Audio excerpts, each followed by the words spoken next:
and US intelligence officials frustrated।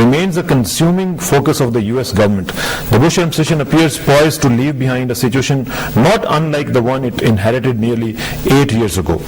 A resurgent Al-Qaeda ensconced in South Asia, training new recruits, plotting attacks against the West, and seemingly beyond the United States' reach।